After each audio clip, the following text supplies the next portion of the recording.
Morning, Christopher. Morning, David. How are we doing? Well, eventually we've got together at last. It wasn't easy today. I don't know why. Yet again, the computer doesn't like the new version. It tells me cannot sustain. No, that's not the right word. It cannot uphold or something the new version, and I must contact the maker. Oh, So I've spoken to the Lord, and he said, "Just do it as Chris tells you." oh, if only everybody would do that. I know. It's a wonderful thought, but there we are. Right, we're on our own again. You still don't have support from Joe either. But no, I mean, This version not supported, said Joe. I know. Well, you see, I'm beginning to wonder. I know that things are getting difficult in this time of austerity, and that heating bills are going to get difficult. But driving to the warmest part of Yeovil just to keep warm seems a bit extreme. It does, doesn't it? Which is the warmest part of it? Oh, yeah. She got the crematorium. Sorry, you've got it, good. Yeah. I mean, she's joining she's saving on her own heating by sitting in the crematorium or something. I'm not quite sure. Oh.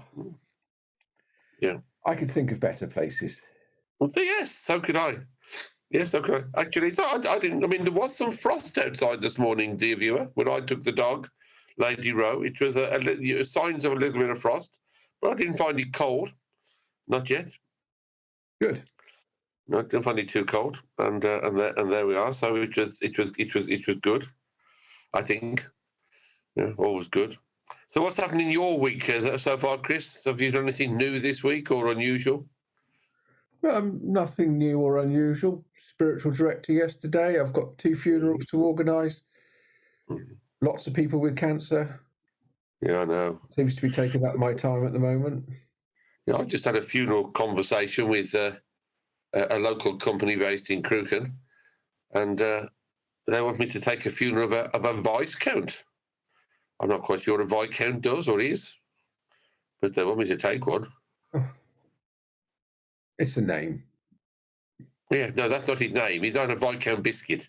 He's part of the gentry of the land, obviously. Oh, and they've elevated themselves to have you to do it. Well, no, they live in Cheddington, and as their parish priest, of course, I just happen to have been called upon in service, and that's good. But I have to be honest and say I didn't realise. I mean, I know where the house is, but I didn't realise I still lived there. But there we are. Yeah, we shall give you as good a send off as everybody else. That'll be good. Everyone treated equally. Yeah, absolutely. I did something I haven't done for a long time yesterday, Chris. Yeah.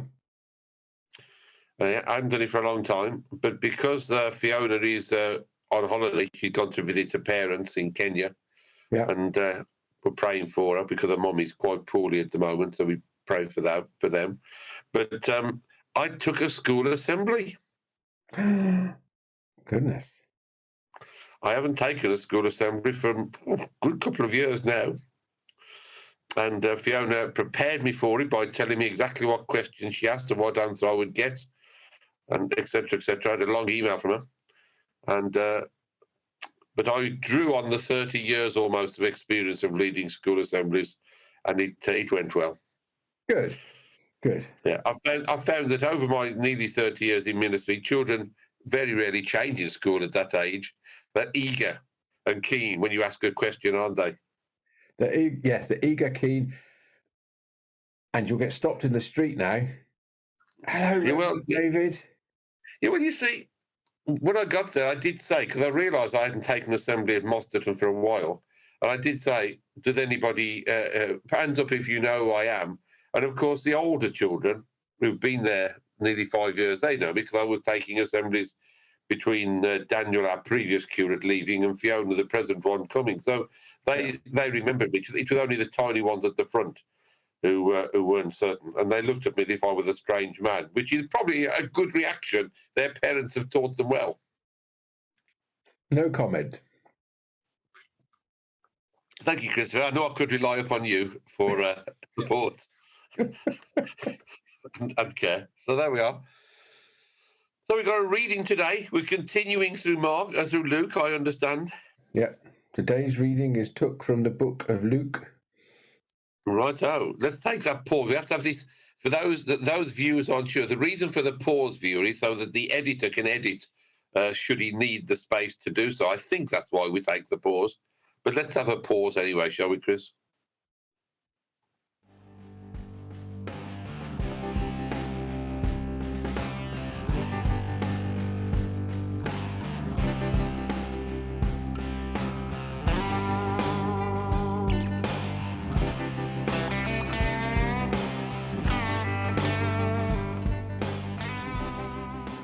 Over to you. Luke chapter 17, and it begins at verse 11. On the way to Jerusalem, Jesus was going through the region between Samaria and Galilee.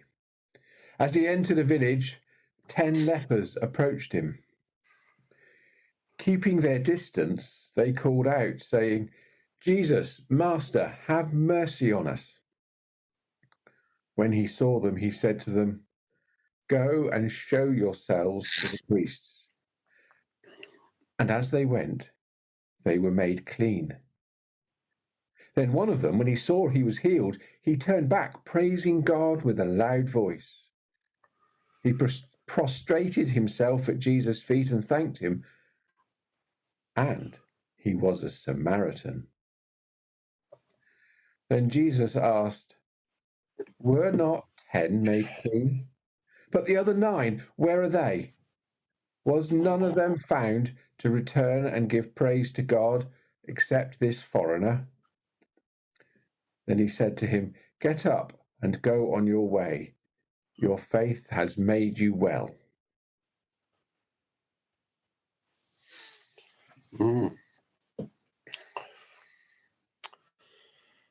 Well, we still continue, of course, with the stories in Luke's Gospel of Jesus in a conflict a little bit with the Pharisees and all the ones who are trying to trap him and get him arrested. And the sting in the tail is yet again the Samaritan. A foreigner. They keep on cropping up, don't they? These Samaritans, they pick people up off the street, and they thank God for what He's done, when everyone else would think they wouldn't do that. Yeah. Or everybody else didn't bother coming back. Well, yeah. Worthy of the Pharisees. Well, we're not told, are we? But we presume that that's the point of the story, that these pious people who think they're nearer to God than anybody else are not thankful. You told me a bit of interesting information before we started, Chris, about 50 steps or something. They had more than 50. Well, they weren't shades of grey steps or anything. They weren't shades of, no. It just said, well, my research from 3 years ago when I last preached on this passage, it says lepers were required to maintain a 50-pace exclusion zone so as not to contaminate anyone.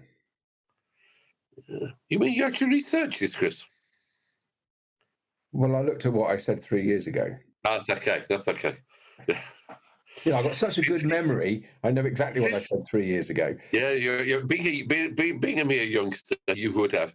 But 50 steps, that's quite a few. No, that's quite a few. That's a silly statement because, of course, 50 is 50. That's quite a distance, is what I should say, isn't it?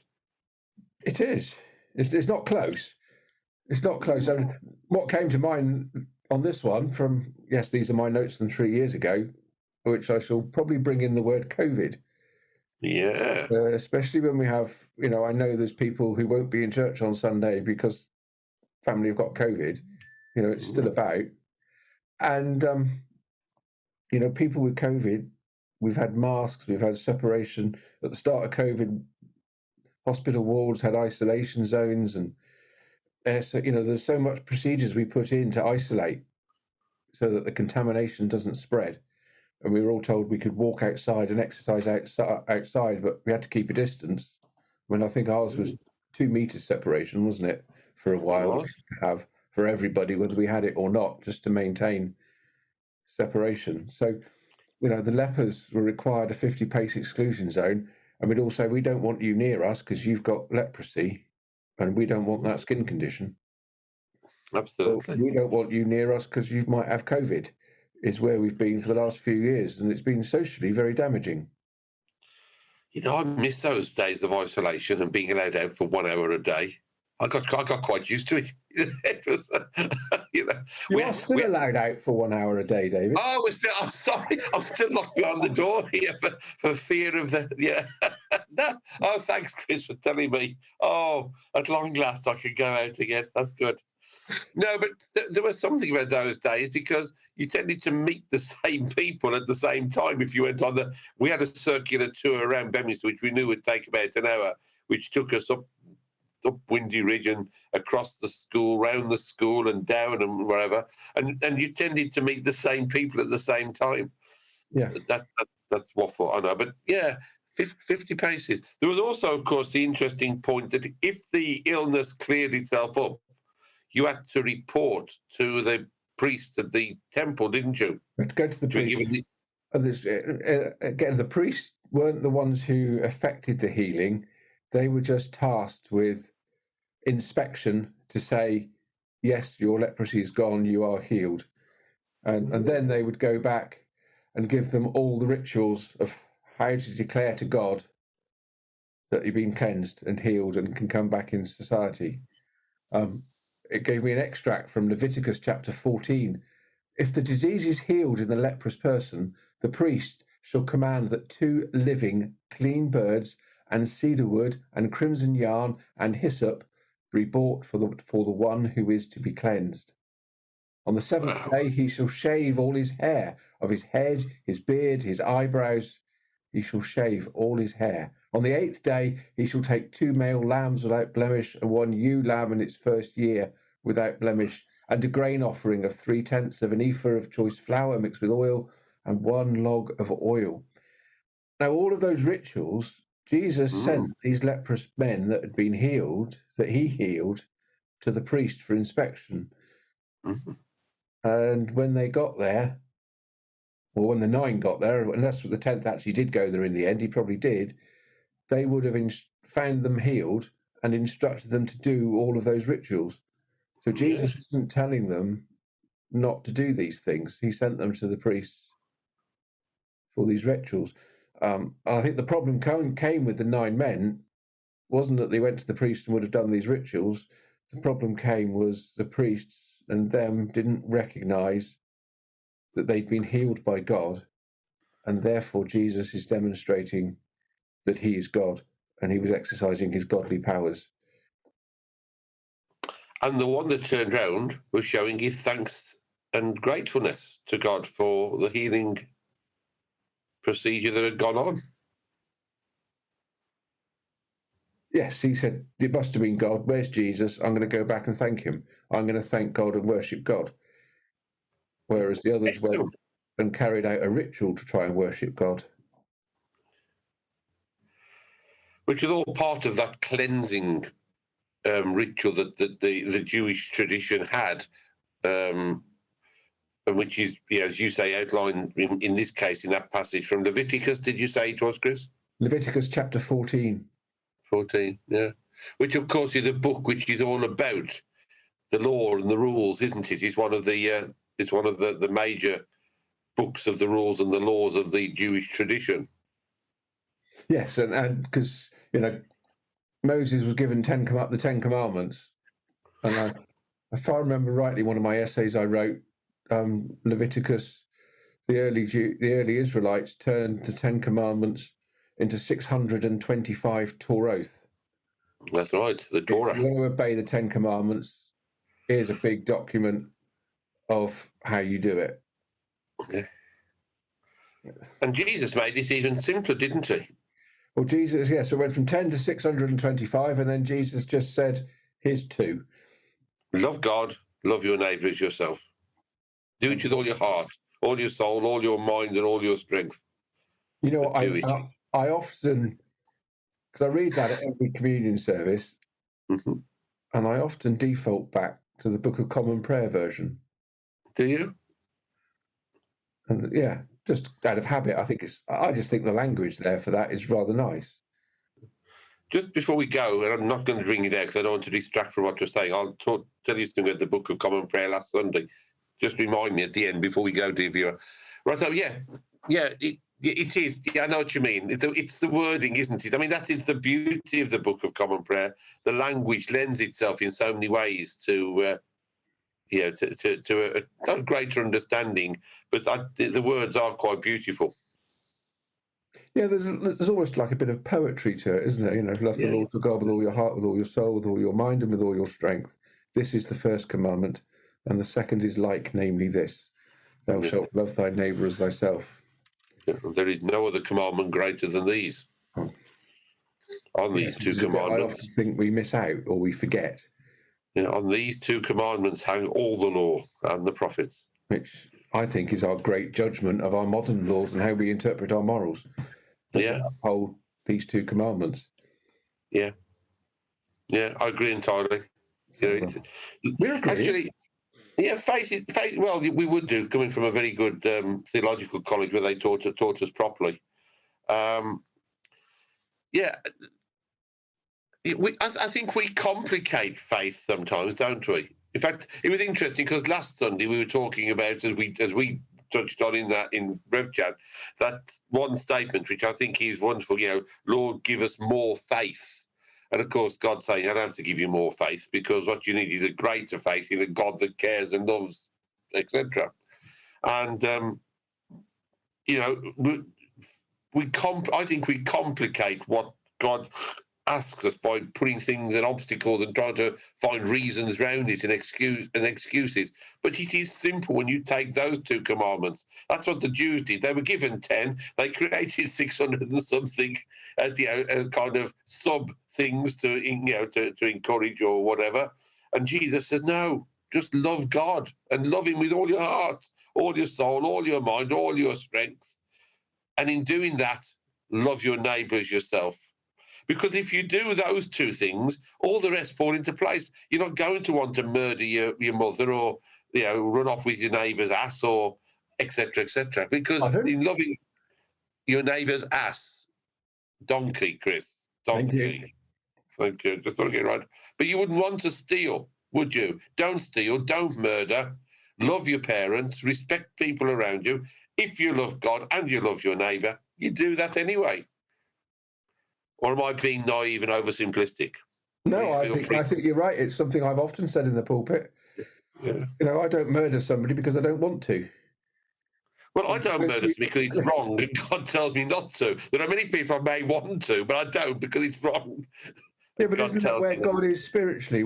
As God teaches you to love, He removes the desire to sin. Yeah, absolutely. That's a good way of putting it. Burden. Yeah, and that's a wonderful way of putting it. Again, it's simple, but it's direct. Yeah, it's simple. I mean, you could argue it's oversimplistic, and no.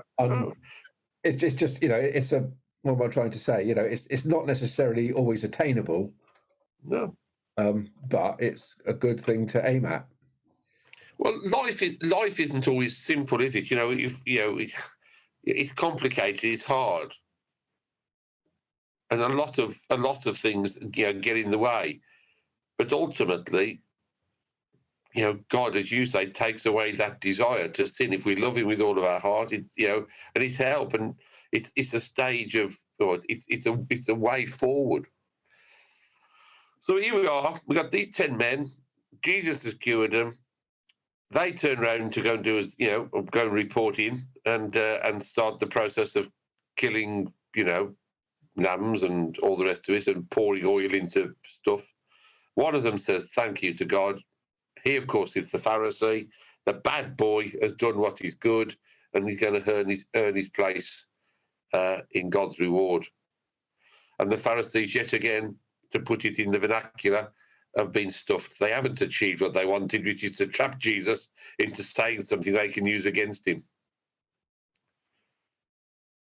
That almost sounds like the modern police caution statement, doesn't it?